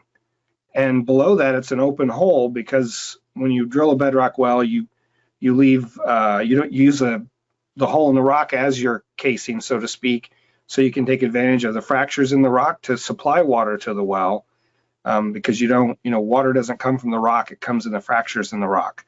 So depending on where those fractures go and how much casing you have, it could be very vulnerable at 200 feet, because there might only be, we've ran across cases where there's only 10 or 15 feet of casing, and then it's all bedrock open hole. And so you need to understand whether it's a vulnerable aquifer, karst geology, for instance, or sand at the surface, where there can be a lot of infiltration, if the well's properly constructed and sealed and grouted, and does it meet code. And so there's a lot to that question, but typically, unless there is some specific issue, testing once a year is probably fine, and that's what we recommend, and that's what almost everyone in the country recommends from a public health standpoint, is that, that kind of testing just to let you know that your well is properly sealed and doesn't have those things in it. I did run across a geologist in Florida who told me I was giving bad advice, because they're in an area where, because of seasonal fluctuations in the water table and how shallow the wells are, they need to test for bacteria probably 3 or 4 times a year. And that's what they recommend in this one particular area. And so you need to understand your situation is the bottom line. Because there is no really deep or shallow. I mean, there's certainly shallow, but a shallow well, I grew up on a well that was 14 feet deep. I mentioned that at the beginning. That's a shallow well. I mean, it took water directly from the water table. You just need to understand the information about your well better. Better sediment filter. So using a string wound sediment pre-filter, is there a better filter that would be a pre-filter or do anything to help the top 5 things mentioned for testing? And I know, Eric, this is the answer you provided. You want to take this? And yeah. Yep.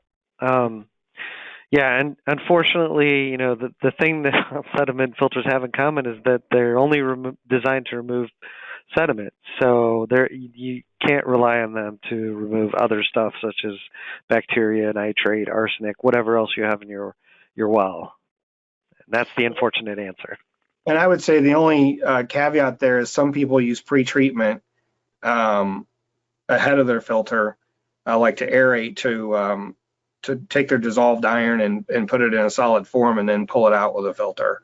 But that's what it would require, would be some kind of additional treatment in advance of your sediment filter to remove things that can be oxidized or put in a solid form, so they'll be caught by one of these. This particular filter in the picture it's iron and manganese that cause that black color.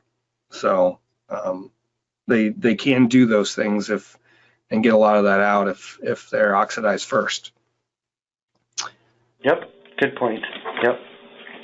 Okay. The sediment filter alone won't do it, but yeah, if you add some additional steps in the treatment train, then you might be able to take better advantage of that sediment filter. Yeah. Yep. Yeah, it's just like, I know this particular person has to change their filter every like 2 months because it gets pretty clogged up pretty quick. So the question is there any funding available for people who find they need treatment?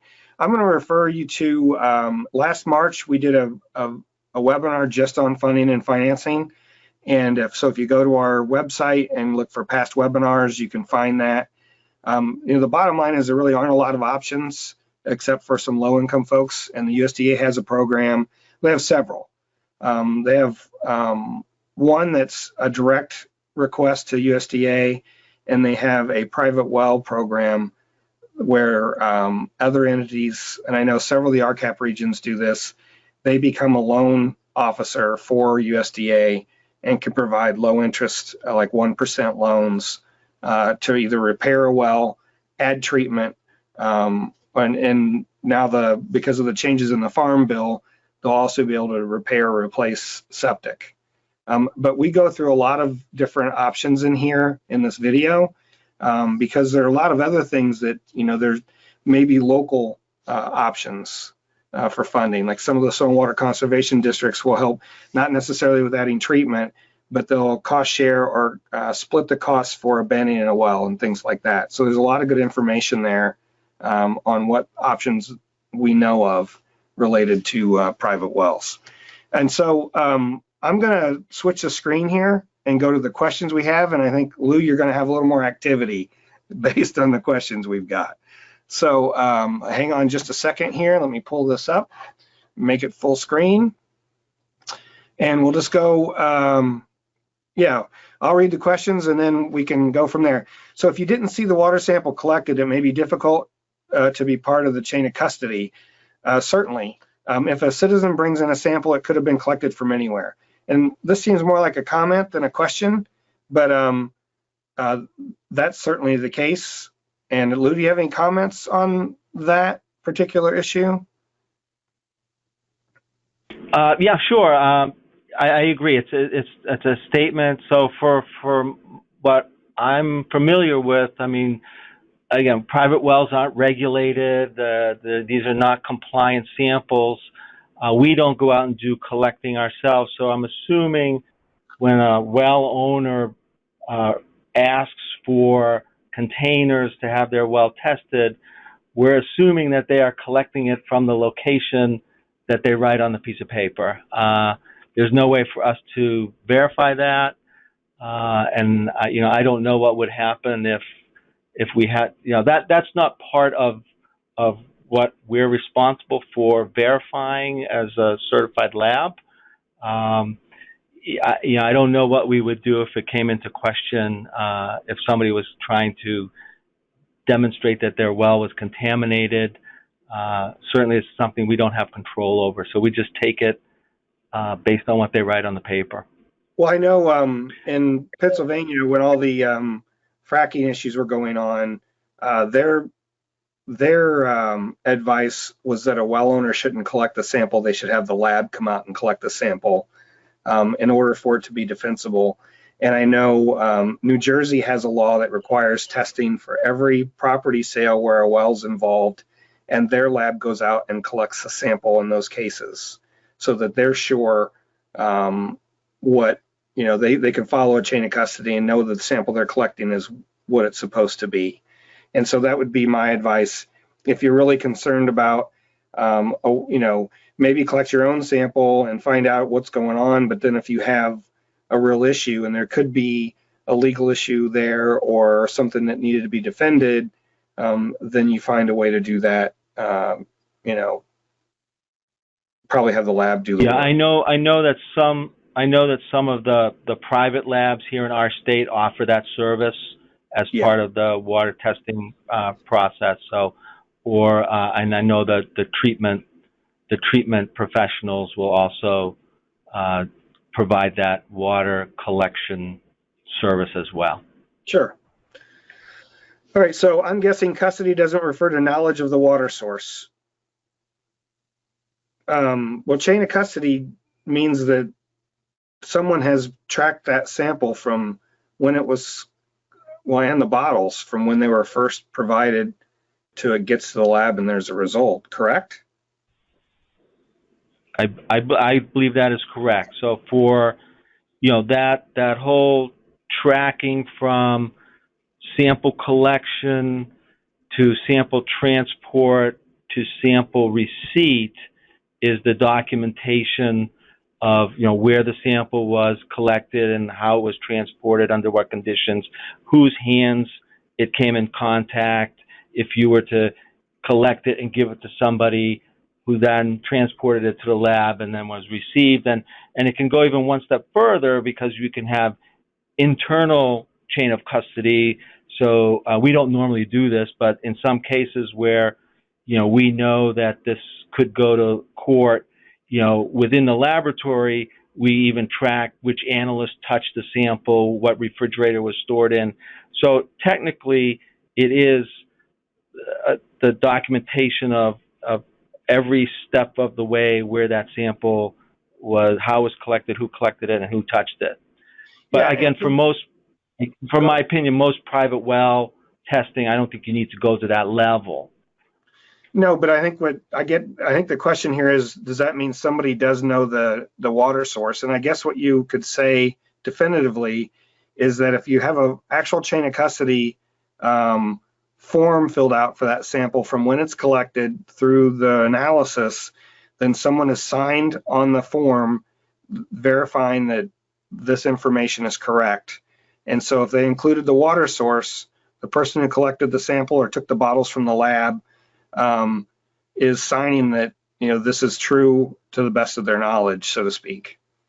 So, in theory, a chain of custody is defendable in court and gives you some assurance that, something hasn't happened with the sample without anybody's knowledge. Okay. How critical is ice in sampling? Our state does not require samples to be submitted with ice. You want me to do that one too? Yeah. I mean, I haven't Sure. answered Okay. So, one. yeah. So, if we're following EPA or standard methods, verified methods, some of those indicate that samples need to be thermally preserved. So, bacteria is an example. The method says the sample must be at less than 10 degrees on ice during that transport to the laboratory. If it's not on ice or within that temperature range that's specified by the method, some labs might invalidate that or qualify that fact or document it on the report that the sample was not collected or transported according to the reference method. Thermal preservation is just used to deter any degradation of the analytes of concern. Well, and that would be an issue for a compliance sample for a community because they have to meet that. So, correct. Yeah. Correct.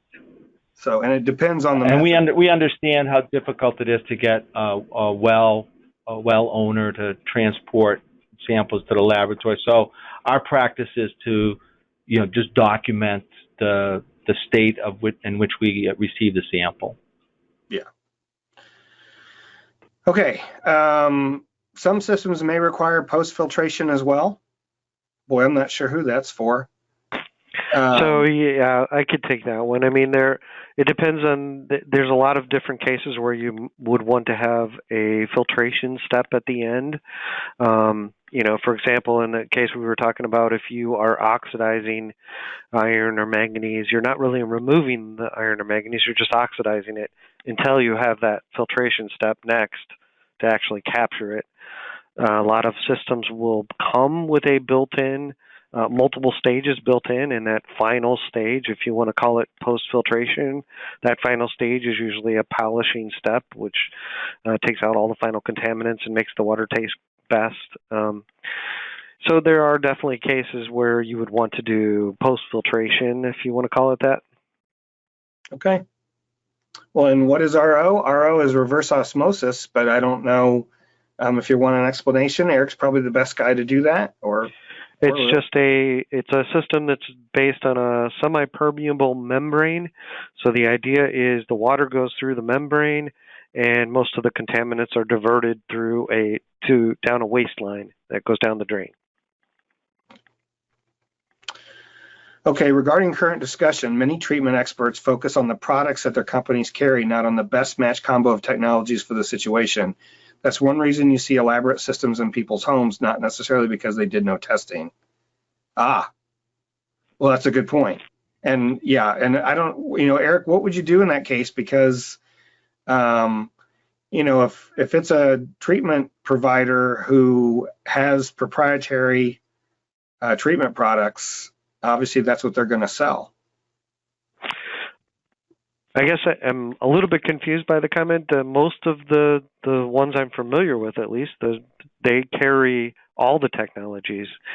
So, you take, for example, well, I don't want to call any companies out, but I mean, if you just take the major manufacturers who have dealer networks, they carry all of the technologies, so they should be able to match the best combo of technologies versus your test water.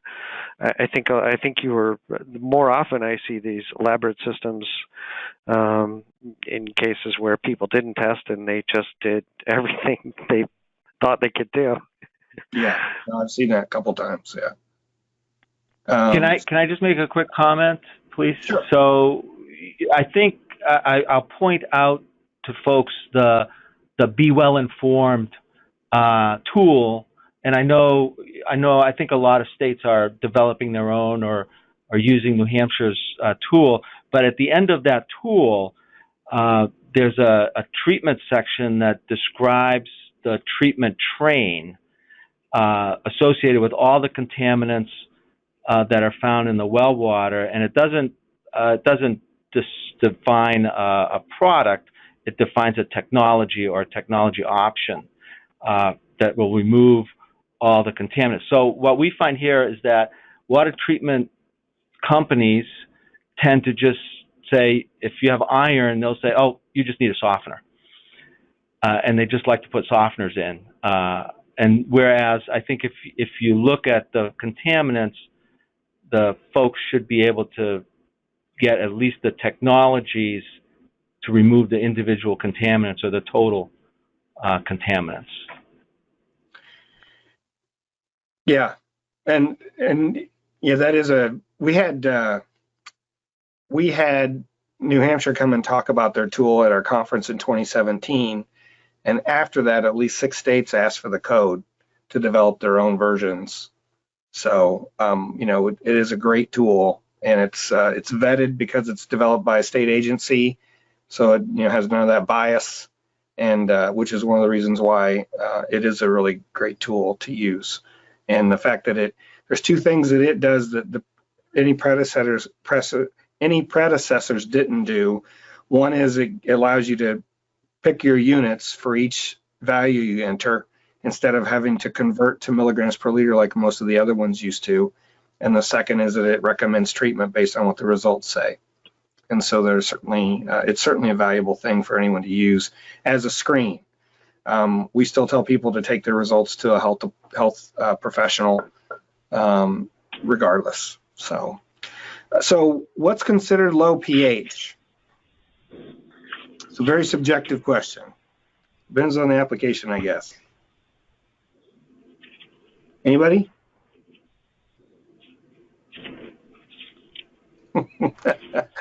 I remember for Sarah, I remember for recreational water, we usually look for normal ranges between between 6.5 and 8.5.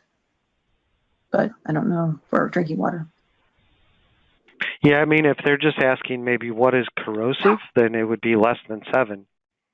Well, it's potentially corrosive. I mean, you can have potentially corrosive. 'cause you can have but what is considered low? Yeah. So you can also have water below 6 that isn't necessarily very corrosive. You know, it depends on some of the other, what else is in the water. Yeah, you know, we see, you know, I had mentioned I had somebody from Virginia Tech come and talk about lead. The Piedmont aquifer out there, the natural pH is around 5.5. And so that water is corrosive, I mean, and low pH. And for a long time they allowed, or maybe they still even do, galvanized drop pipe, and some of those wells are 500 or 600 feet. So you have water that's corrosive, that's in contact with galvanized piping, which, you know, the galvanization includes lead all the time. And so one of the studies that she had done, they saw lead even an hour after running water for an hour. And so, you know, we can try to find more information to answer this question better if you want to email me, and if you have a more specific, you know, I guess, yeah, it's a pretty general question, and it depends on the application. And yeah, because there's other things that go into what make things corrosive, but typically people look at pH. It's just not always a hard and fast rule. So I'm going to move on. How to maintain some common treatment units. I know the answer to this. I'll let Eric answer. Sure. So, for example, carbon filters you're going to have to replace over time. RO systems, they usually have a filter that comes with them as well. So you'll have the filter cartridge itself to replace, plus potentially the RO cartridge to replace. Softeners require salt to maintain. UV systems, you'll have to periodically change the light bulb. So that's kind of some common examples. Yeah, and I would say what we tell people is every treatment unit comes with a manufacturer's guide, you know, all of the best practices for maintaining that. And most of those are online and available on WQA's website. So you should read the information that comes with your treatment unit, and it'll tell you how to maintain that, or what, you know, what the common things to do are. Uh-oh, what did I do? Okay. So please note that PFAS contamination has recently been linked to agricultural and residential applications of PFAS contaminated natural fertilizers and wastewater treatment sludge. Certainly, as I mentioned, EPA just put out an RFP for studying wastewater treatment sludge and biosolids application and how it affects agriculture. And so hopefully we address that, and this question came before that. But it's only where a community is selling its biosolids to a farm operation and that's using those. So for instance, I have a colleague that works for a wastewater system and they have a site, they own 500 acres where they've applied biosolids for many years. And it's probably going to be a great test case for determining PFAS contamination in that area. But it's just those 500 acres in the area around it. You know, in Illinois, you know, some of our counties have hundreds of thousands of acres by county of farm ground. So it's still, in the big scheme of things, a specific area in most cases. And it's only for those that apply their biosolids in an agricultural application. Anybody else? And if that's wrong, email me. I would be glad to discuss it further or find out more information. And I don't think it is.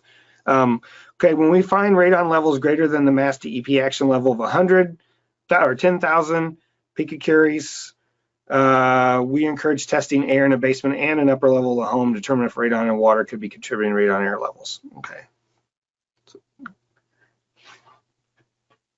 Good comment. And that's what we have for today. We did run long. I appreciate everyone who stayed. And this was recorded and it will be available online. I know I've mentioned it several times. We will send out this handout to everyone when we send out the email saying that the recording is available and online. So thanks to Jennifer, Lou, Sarah, and Eric for all your help today. And it was really interesting. I certainly learned a lot. And thanks for all your time. All right, take care.